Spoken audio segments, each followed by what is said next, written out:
Chang-dong thought he had successfully erased every trace of his former life, until one scorching afternoon on a desolate highway forced him to confront the ghost he had mourned for 10 years.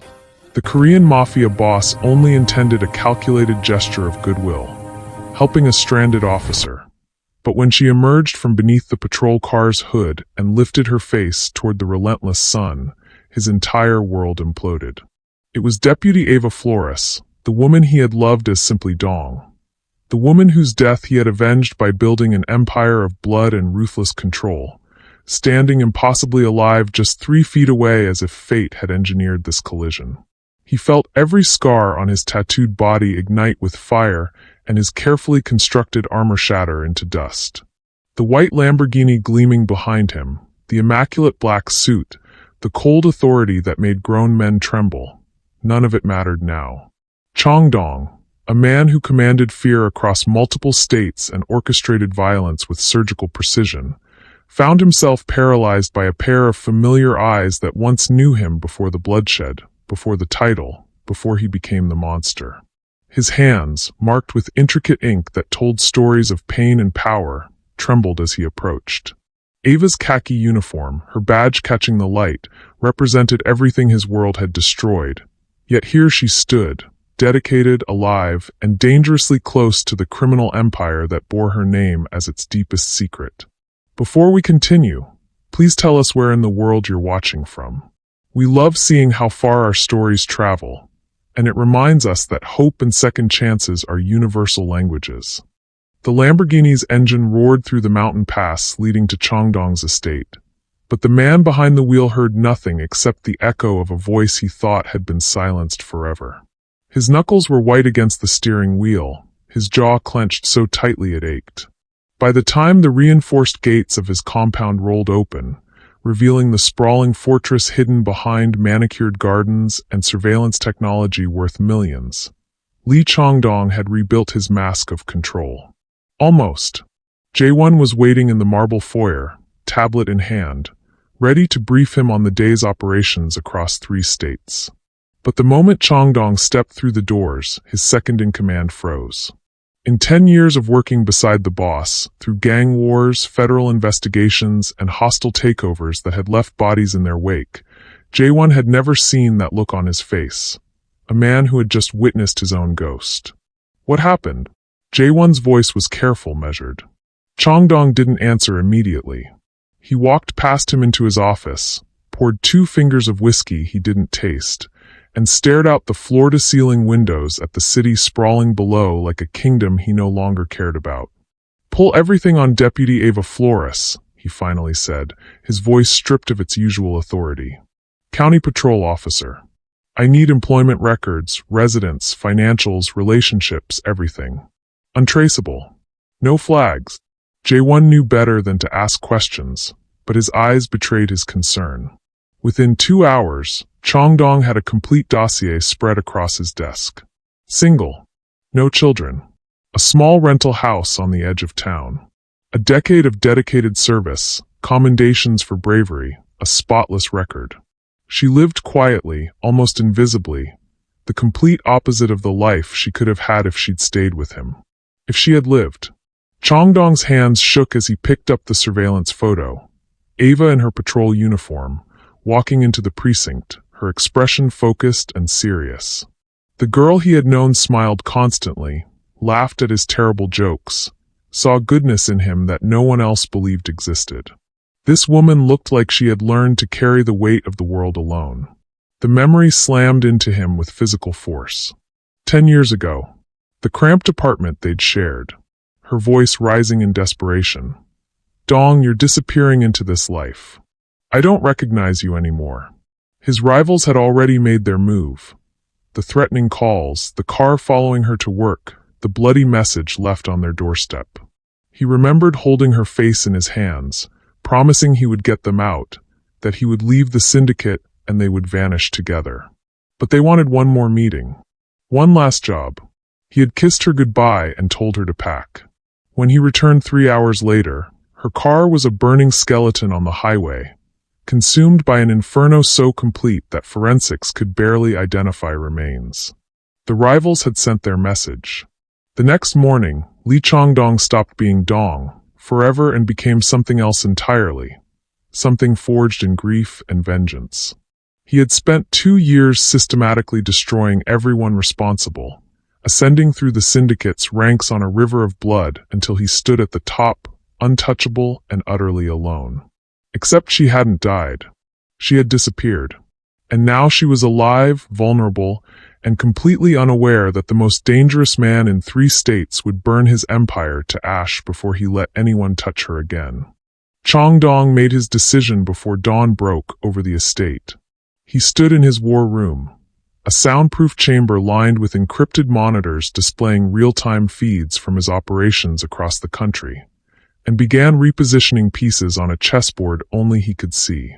Jae-won arrived with coffee and concern etched into his features, but remained silent as the boss made calls that would redirect millions in assets and dozens of key personnel.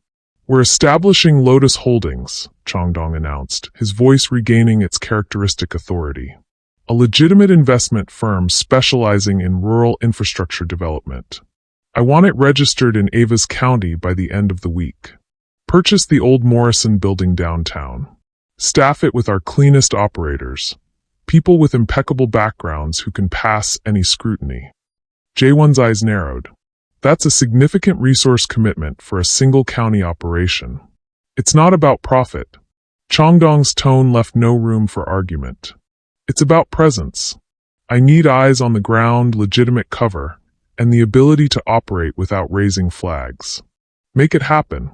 Within 72 hours, Lotus Holdings existed on paper and in practice.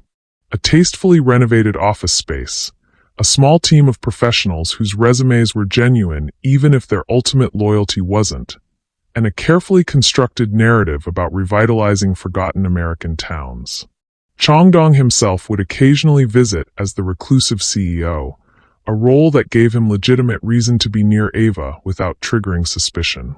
But legitimacy was only half the strategy. The other half arrived through his intelligence network in the form of intercepted communications that made his blood run cold.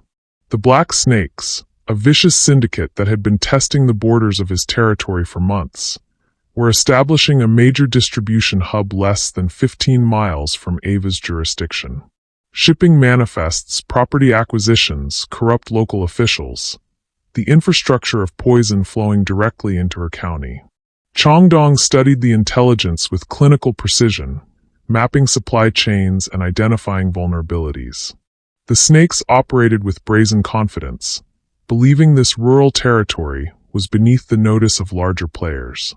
They had no idea they had just positioned themselves in the crosshairs of a man who viewed this ground as sacred. The sabotage began subtly. A shipment manifested incorrectly, rerouted to a warehouse where anonymous tips would lead federal agents to discover it. A key lieutenant's financial records mysteriously surfaced during an IRS audit, unraveling his credibility within the organization. A property deal fell through when environmental inspections revealed violations that would tie up the site in legal complications for years. Chang-dong orchestrated each disruption with surgical care, ensuring nothing pointed back to him or raised alarms with local law enforcement. The police would see random bad luck befalling criminals, not a coordinated campaign. Ava would remain safely unaware that an invisible guardian had positioned himself between her and the encroaching darkness. Jae-won watched his boss work with growing unease. "You're drawing their attention," he warned during a late-night briefing. "The snakes will eventually realize someone is actively sabotaging them. This could escalate into open war." Chang-dong's expression was carved from stone as he stared at the surveillance photo of Ava still pinned to his private board. "Then let it escalate. They chose her territory. That makes it my war." He had spent 10 years building an empire on the belief that he had nothing left to lose. Now, with everything that mattered suddenly vulnerable and within reach, Chang-dong discovered he was capable of even greater ruthlessness. Not for conquest, but for protection. The Black Snakes had made a fatal miscalculation. They had brought their poison to the one place on Earth the boss considered holy ground. The coffee shop on Main Street was the kind of place that defined small-town America. Checkered curtains, handwritten specials on a chalkboard, and regulars who knew each other's orders by heart. Chang-dong had studied Ava's routine for 3 days through discreet observation, learning that she stopped here every Thursday morning at 7:15, always ordering black coffee, and occasionally a blueberry muffin when the week had been difficult. He timed his arrival for 7:12, dressed down in dark jeans and a simple black sweater that still couldn't hide the tattoos creeping up his neck or the expensive watch on his wrist. He carried a leather portfolio and wore clear-framed glasses that made him look more corporate executive than crime lord. When Ava walked through the door in her patrol uniform, her hair pulled back in a practical bun, Chang-dong was already seated by the window, apparently absorbed in property documents spread across the small table. Their eyes met. Recognition flashed across her face. The man from the highway, the Lamborghini, the controlled intensity that had unsettled her even as he'd efficiently repaired her vehicle. Chang-dong rose smoothly, offering a polite nod that could have been coincidence or calculation. "Deputy Flores," he said, his voice carefully neutral. "Mr. Lee." She approached slowly, her cop instincts clearly engaged. "Didn't expect to see you still in town. Most people passing through don't linger." "I'm not passing through." He gestured to the empty chair across from him, an invitation that felt more like a challenge. "I'm scouting locations for my company, Lotus Holdings. We invest in rural infrastructure development."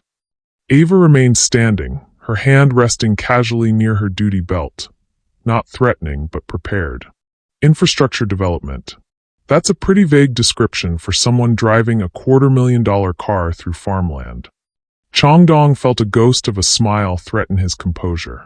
She had always been sharp, unwilling to accept surface explanations. "The car is a personal indulgence.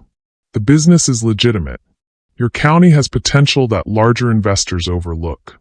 Or it has something else you're interested in." She sat down finally, her gaze direct and unwavering. "I've been a cop long enough to recognize when someone doesn't fit. You're too polished, too careful, and you fix my alternator like you'd done it 1,000 times despite wearing a suit that probably costs more than my monthly salary."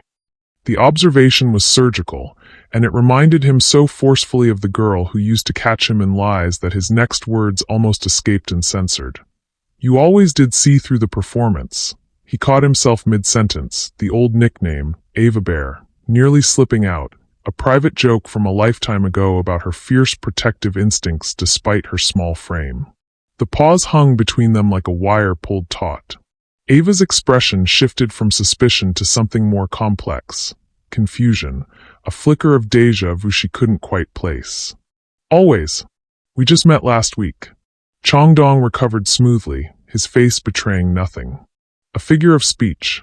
You have an honest face. Most people probably find it difficult to hide things from you." He gathered his documents with deliberate calm. "I should let you get your coffee in peace, Deputy." But Ava didn't move. She studied him with an intensity that made Chang-dong feel exposed in ways that years of criminal interrogations never had. "There's something familiar about you," she said quietly, almost to herself. "Something I can't quite place. Perhaps we have similar taste in coffee shops." He stood, leaving cash on the table for a drink he hadn't ordered. "I'm sure we'll see each other again. Small town." As he walked past her toward the door, Ava spoke one more time. "Mr. Lee, whatever brought you to this county, I hope it's as legitimate as you claim. Because I protect this town. From everyone." Chang-dong paused at the threshold, his back to her, and allowed himself the smallest acknowledgement. "I'm counting on it, Deputy. Listen, if you've made it this far in the story, you're invested. You want to know what happens next. But here's the thing, most people scroll past these stories without subscribing. They watch, they enjoy, and they disappear. If this story matters to you, if you actually care how it ends, hit that subscribe button, please. It takes 2 seconds. And if you don't, you'll probably forget about this channel and never hear any other amazing stories from me." Ava spread the case files across her kitchen table, her coffee growing cold as she studied the pattern that shouldn't exist. In 6 weeks, her quiet county had seen an unprecedented string of drug busts, shipments intercepted, dealers arrested with perfect timing, evidence appearing as if delivered by an invisible hand. The department was celebrating their sudden effectiveness, but Ava's instincts screamed that something was orchestrating events from the shadows. Anonymous tips that were too specific. Surveillance footage that materialized at exactly the right moments. A criminal network that seemed to be sabotaging itself from within. She had been a cop long enough to recognize when cases were too clean, too convenient. Someone was pulling strings, and the precision felt disturbingly familiar, like the tattooed hands that had repaired her alternator with mechanical efficiency. She thought of Chang-dong constantly now, his presence in town growing more established yet remaining frustratingly opaque. Lotus Holdings had opened its doors, hired local staff, and projected an image of corporate benevolence. But Ava couldn't shake the feeling that the CEO's dark eyes held secrets that could tear her world apart. The answer came on a Tuesday evening at the Chevron station on Route 14. Ava was pumping gas after a double shift, exhaustion making her reflexes slower than usual, when a rusted pickup truck pulled up too close. The driver, a wiry man with prison tattoos and meth-rotted teeth, stepped out with the swagger of someone used to intimidating women. "You that cop been messing with our business," he said, not a question but an accusation. His hand moved to his waistband where metal glinted in the fluorescent lights. Ava's hand went to her weapon, her training taking over despite the fatigue. "Step back. Now. Or what? You gonna shoot me at a gas station?" His grin was feral. "Maybe you need to learn when to look the other way, deputy." The white Lamborghini materialized like a predator emerging from darkness, its engine cutting silent as Chang-dong stepped out. He didn't run. He walked with the unhurried confidence of a man who had never encountered an obstacle he couldn't remove. His suit was immaculate, his expression perfectly neutral, but something in the air changed. The temperature dropped, the space contracted, and suddenly the thug looked like prey. Chang-dong said nothing. He simply positioned himself between Ava and the threat, his body language communicating volumes in absolute silence. The thug's bravado crumbled as he locked eyes with the Korean man, whose stillness was more terrifying than any aggression. Whatever he saw in Chang-dong's face made him stumble backward, muttering excuses, and flee to his truck with shaking hands. The entire encounter lasted less than 30 seconds. Ava stood frozen, her weapon half-drawn, watching Chang-dong's back. He turned slowly, and for a moment she saw something flicker across his features. Concern, possessiveness, a rage so carefully controlled it was almost invisible. "Are you hurt?" His voice was soft, but beneath it ran currents of violence that made her blood run cold. "Who are you?" she whispered. "Someone who happened to be in the right place." He glanced at his car, then back at her. "You should file a report about that man. His plate number is..." He rattled off the digits without checking, as if he'd already memorized every detail of the threat. "How did you?" But Chang-dong was already walking back to his vehicle, the moment dissolving as quickly as it had crystallized. That night, Ava ran his plates through every database she could access, legal and otherwise. Chang-dong, CEO of Lotus Holdings. Clean record. Impeccable credentials. Business dealings that checked out under scrutiny. But her hands still trembled as she typed, remembering the way he had moved, the authority that radiated from him like heat from a furnace. She had just been protected by someone far more dangerous than the man who had threatened her. And the most terrifying part was that she had felt safer in that moment than she had in years. Ava saw the Lamborghini approaching from a mile away on Route 47, the afternoon sun turning its white paint into something almost celestial. Her patrol car was positioned strategically at the scenic overlook where the speed limit dropped from 55 to 35, a technicality that gave her legal justification for what was really an ambush. Her heart hammered against her ribs as she activated the lights, watching the luxury vehicle slow and pull to the shoulder with mechanical precision. Chang-dong's face was unreadable through the windshield as she approached, her hand resting on her duty weapon more from habit than threat assessment. When he lowered the window, his expression held resignation, as if he'd been expecting this confrontation and had already calculated every possible outcome. Deputy Flores. His voice was carefully neutral. Was I speeding? 42 and a 35. The lie came easily, necessary camouflage for the real interrogation. License and registration, please. He produced the documents without argument, his movements deliberate and slow. Someone who understood how to interact with law enforcement without triggering alarm. But Ava noticed everything. The way his collar sat slightly askew, revealing the edge of intricate ink that disappeared beneath expensive fabric. The calluses on his knuckles inconsistent with someone who only signed contracts. The stillness in his posture that spoke of combat training, not corporate boardrooms. Step out of the vehicle, Mr. Lee. Something flickered in his eyes, surprise, perhaps calculation, but he complied. Standing on the shoulder of the empty highway, they faced each other like adversaries who had been circling for weeks. Ava positioned herself safely back, but her gaze was direct and unwavering. That man at the gas station, she began, watching his reaction. He disappeared. Didn't show up for his parole meeting, hasn't been seen since. 3 other members of his crew also vanished in the last 48 hours. And somehow, all the drug activity that's been creeping into my county has suddenly collapsed. Perhaps your department is more effective than you realize, Chang-dong offered, but his jaw was tight.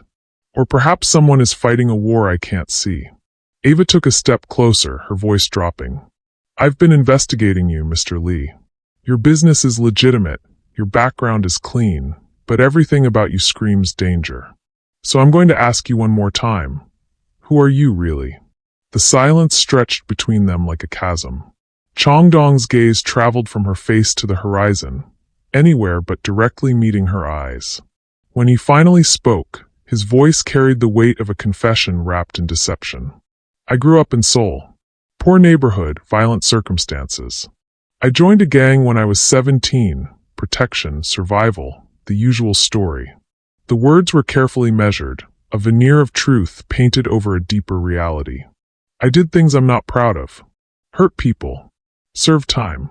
When I got out, I promised myself I'd build something legitimate, something clean.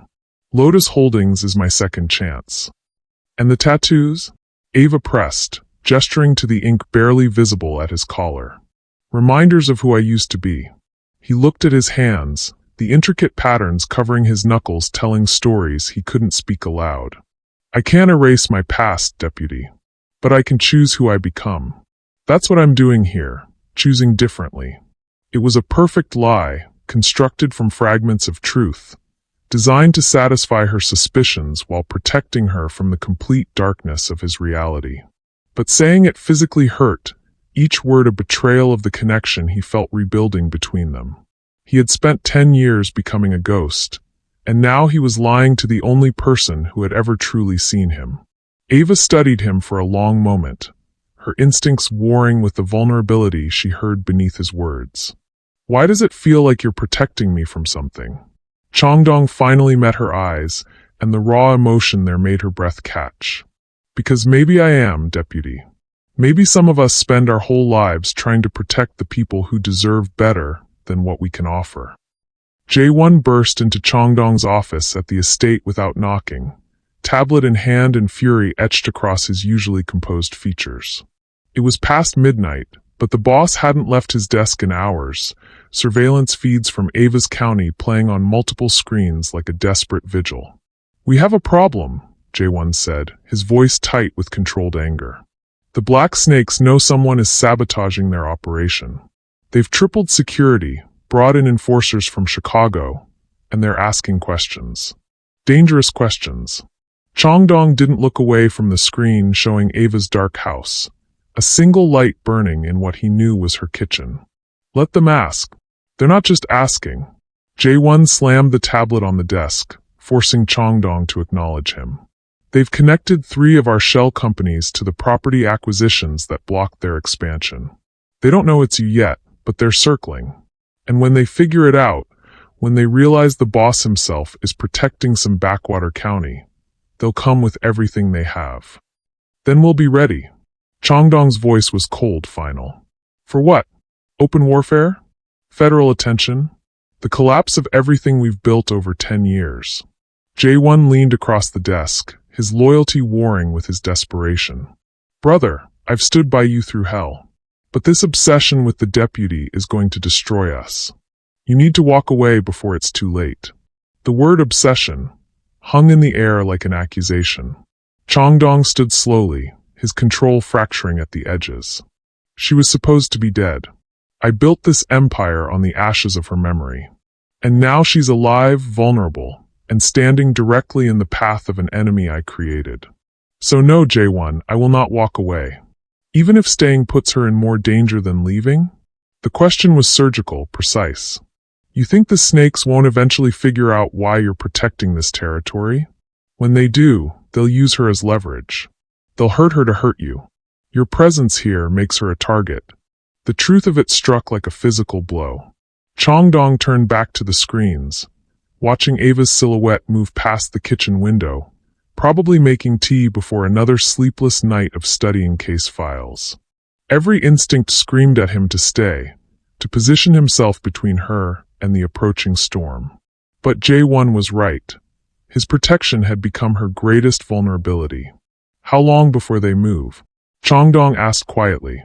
Intelligence suggests 72 hours. They're planning something big. Retaliation for the losses, a statement to whoever's been interfering. The local precinct is the most likely target. Chang-dong's mind shifted into tactical mode, emotions locked away behind the armor of the boss. He moved to his secure computer and began typing, accessing encrypted channels that connected to contacts built over a decade of carefully cultivated relationships. Police Chief Marcus Webb had been on his payroll once, years ago, before the man had found religion and gone clean. Webb owed him nothing now, but Chang-dong knew the chief was one of the few uncorrupted law enforcement officials in 3 states. The message was brief, anonymous, routed through servers on 3 continents. Black Snakes planning major attack on county precinct within 72 hours. Coordinated assault. Request immediate federal backup and tactical preparation. This is not a drill. He hit send and watched the encryption protocols erase any trace of origin. It was the best he could do without revealing himself, a ghost's warning to the living. What now? Jae-won asked, his anger fading into concern. Chang-dong stared at Ava's house on the screen, his reflection ghosting over her image. Now I make an impossible choice. Leave her to face what's coming with her department and federal backup, knowing I've done everything I can from the shadows. Or stay and risk making her the center of a war that will consume everything she's built. And which will you choose? The question remained unanswered as Chang-dong watched Ava's light finally go dark, leaving only the blue glow of security cameras illuminating an empty street. He had spent 10 years believing he had nothing left to lose. Now he understood that having something precious to protect was infinitely more terrifying than having nothing at all. Listen, if you've made it this far in the story, you're invested. You want to know what happens next. But here's the thing. Most people scroll past these stories without subscribing. They watch, they enjoy, and they disappear. If this story matters to you, if you actually care how it ends, hit that subscribe button, please. It takes 2 seconds. And if you don't, you'll probably forget about this channel and never hear any other amazing stories from me. The attack came at 4:47 a.m., during the shift change when the precinct was most vulnerable. Ava was 3 miles out on patrol, her radio crackling with routine traffic, when the first explosion shattered the pre-dawn silence. The evidence lockup erupted in flames visible from the highway, orange and red painting the dark sky like a war zone. Her radio exploded with chaos. Gunfire. Screaming. Chief Webb's voice cutting through the panic. All units, officer needs assistance, precinct under coordinated attack, multiple armed hostiles. Ava's foot slammed the accelerator, her patrol car's engine roaring as she raced toward the hell unfolding in her town. But the Black Snakes had planned meticulously. A stolen semi-truck jackknife across Main Street created an impenetrable roadblock, forcing her to abandon her vehicle and proceed on foot through the industrial district that bordered the precinct. She moved tactically, weapon drawn, using cover as gunfire echoed through the streets. The precinct was 2 blocks away, and she could see muzzle flashes in the windows, silhouettes of attackers moving with military precision. Her radio crackled with desperate updates. Officers pinned down inside, federal backup 20 minutes out, casualties mounting. Ava never saw the ambush. 3 black snakes materialized from a loading dock, cutting off her approach. Automatic weapons trained on her position behind a concrete barrier. She was outgunned, outmaneuvered, and completely alone. "Drop the weapon, deputy," one of them shouted, advancing with the confidence of overwhelming force. She fired twice, forcing them to scatter, but the return fire was devastating. Concrete exploded around her, rounds ricocheting with deadly precision. She pressed herself flat, radioing her position, knowing backup wouldn't arrive in time. Her mind raced through tactical options that all ended the same way. She was going to die protecting a barrier while her fellow officers were slaughtered 2 blocks away. Then she heard it, the distinctive roar of a high-performance engine approaching at impossible speed.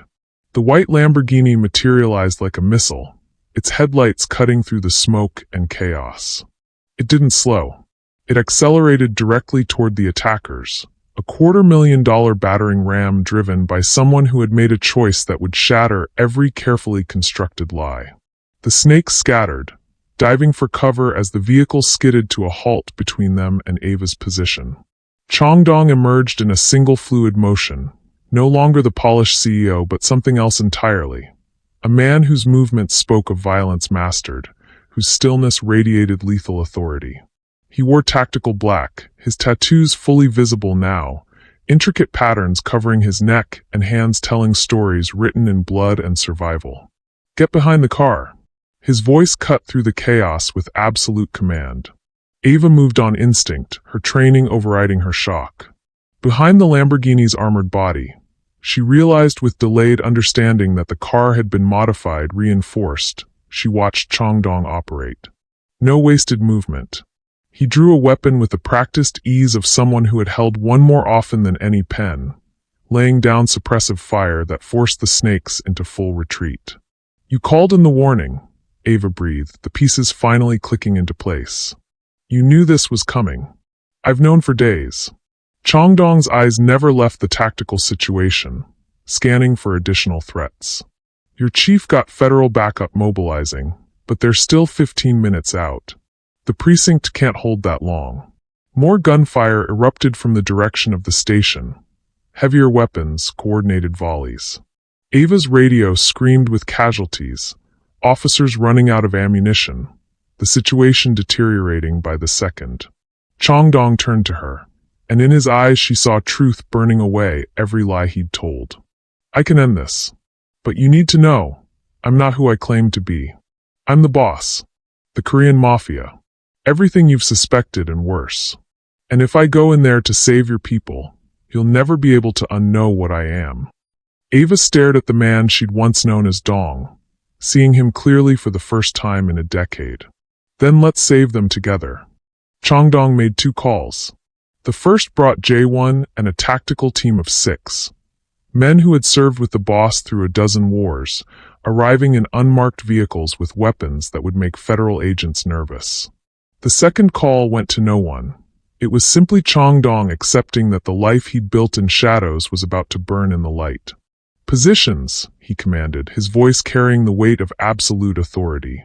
His team moved like water, flanking the precinct from 3 directions while Chang-dong and Ava advanced straight up the center. She had seen combat before, but never like this. Chang-dong orchestrated violence the way a conductor guided an orchestra, every movement purposeful, every decision 3 steps ahead of the enemy. The Black Snakes had fortified the precinct entrance, using overturned vehicles and suppressing fire to pin the surviving officers inside. Chang-dong assessed the situation in seconds, hand signals directing his team into overlapping fields of fire that would create a kill box. Then he moved, and Ava understood she was witnessing something rare. a man who had transcended mere skill and achieved an art form of controlled destruction. He cleared the approach with tactical precision, each shot deliberate and final. The snakes recognized him moments before they died. She heard one of them scream, "It's the boss," before J1's team eliminated the eastern flank. The siege collapsed like a house of cards, the attackers realizing they weren't fighting local police anymore, but something exponentially more dangerous. The Snake's leader, a scarred veteran named Torres who commanded the Chicago operations, made his stand inside the precinct's main hall. He held 2 wounded officers as human shields, his face twisted with rage and recognition as Chang-dong entered through the shattered doors. "You," Torres spat. "You've been the ghost killing my operation." The Korean boss himself, playing hero in some nowhere county. "Why?" Chang-dong's weapon never wavered, trained on the narrow window between the hostages. "Because you made the mistake of bringing your war to her territory." "Her?" Torres's eyes found Ava, who had followed Chang-dong inside, her own weapon drawn. Understanding bloomed across his face, followed by a cruel smile. "The deputy. She's your weakness. Every king has one, I suppose." The shot was surgical. Torres dropped before he could finish the sentence, Chang-dong's bullet finding the millimeter of exposure with inhuman precision. The hostages scrambled free as Chang-dong moved forward, clearing the hall room by room with Ava at his side. She watched him operate, the ruthless efficiency, the way other criminals reacted to his presence with pure terror, the tactical brilliance that spoke of decades spent mastering violence. The final snake tried to flee through the evidence bay, where fires still burned from the initial explosion. He triggered a secondary device as a desperate final move, a grenade that arced toward Ava's position with deadly accuracy. Chang-dong saw it, calculated trajectory, blast radius, and his own expendability in a fraction of a heartbeat. He moved without hesitation, his body colliding with Ava's and driving her behind a steel filing cabinet as the explosion consumed the space where she'd been standing. The blast was catastrophic. Steel shredded. Concrete shattered. Fire bloomed in waves of searing heat.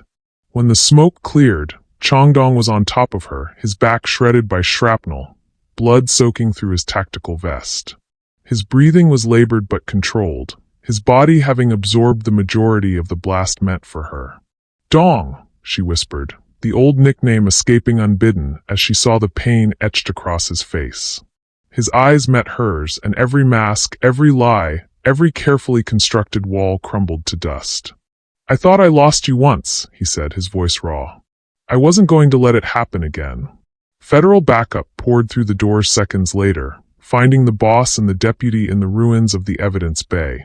Him bleeding and exposed, her cradling his head, and between them a decade of grief, love, and truths that could never be unspoken again. The safe house was one of Chang-dong's many contingencies. A nondescript cabin 40 miles outside county lines, stocked for emergencies and equipped with security that would make intelligence agencies envious. J1 had driven them here in silence while federal agents swarmed the precinct, their questions about the mysterious tactical team and the heavily armed CO postponed by the chaos of body counts and survivor testimonies. Chang-dong sat at the kitchen table, his shredded back freshly bandaged by Ava's steady hands, watching dawn break through windows that overlooked nothing but forest. His Lamborghini was ash and evidence now. His identity was compromised. The carefully constructed life of Lee Chang-dong, legitimate businessman, had burned alongside the precinct. He had packed a go bag, fake passports, untraceable currency, contacts in a dozen countries who could make him disappear. He would be a ghost again, this time permanently, leaving Ava to rebuild her life without the poison of his proximity. "You're leaving." Ava's voice came from the doorway, not a question but an observation. She still wore her torn uniform, gunpowder residue on her hands, exhaustion carved into her features. But her eyes were clear, assessing him with that sharp intelligence he had loved a decade ago. "It's the only way to keep you safe." Chang-dong couldn't look at her, couldn't bear to see the inevitable rejection, or worse, the pity. "The federal investigation will uncover everything. Who I am, what I've built. You'll be questioned about your connection to me. Your career, your life, I've already destroyed enough. Then tell me." She moved into the room, sitting across from him at the scarred wooden table. "Tell me everything. No more lies, no more careful omissions. I deserve the truth, Dong." The old nickname from her lips broke something fundamental in his defenses. The confession poured out like a wound finally opened. The night he thought she died, the car explosion that consumed everything he believed in. The methodical revenge that became an empire, each violent step taking him further from the man she had known. The decades spent building power on the foundation of grief, becoming the boss because Chang-dong, her dong, had died with her on that highway. "I thought you were gone," he said, his voice fracturing. "So I became something that could never be hurt again. Something that could protect itself by destroying everything that threatened it. And then you were alive, and I realized I'd built a weapon pointed directly at the only thing I ever wanted to protect." Ava listened without interruption, her expression unreadable as he detailed the empire. The scope, the violence, the bodies buried in pursuit of control. When he finished, silence filled the cabin like a physical presence. "I saw the boss tonight," she finally said, her voice steady. "I saw what you've become, the ruthless efficiency, the authority, the darkness. But I also saw Dong 10 years ago, the man who held my face and promised we'd escape together. And tonight, I saw the man who took shrapnel meant for me without hesitation. So now I need to know, who is the man sitting in front of me right now?" Chang-dong looked up, meeting her eyes for the first time since the confession. "I don't know anymore." "Then let's figure it out together." She reached across the table, her hand covering his scarred knuckles, the tattoos that told stories she now understood. "You saved my life. You saved my entire precinct. Yes, you're a criminal. Yes, your empire is built on violence. But you used that power to fight something worse, to protect people who couldn't protect themselves." "Ava," the protest died as she squeezed his hand. "I'm not naive. I know this is impossible. I know every day will be a choice between my badge and my heart.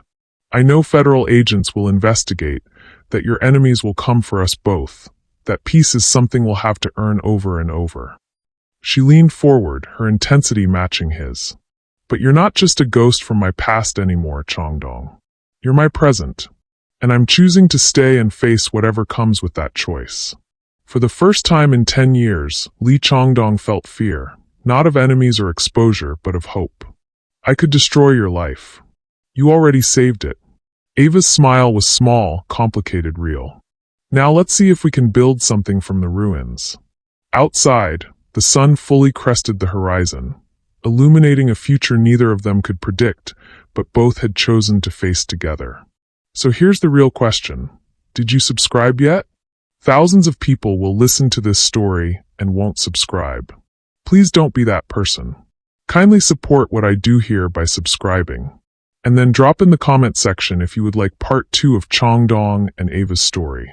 What challenges will they face as they navigate the impossible territory between law and crime? How will they deal with the federal investigation and the remnants of the black snakes seeking revenge? Can a mafia boss and a deputy truly build a life together? Let me know if you want to hear more.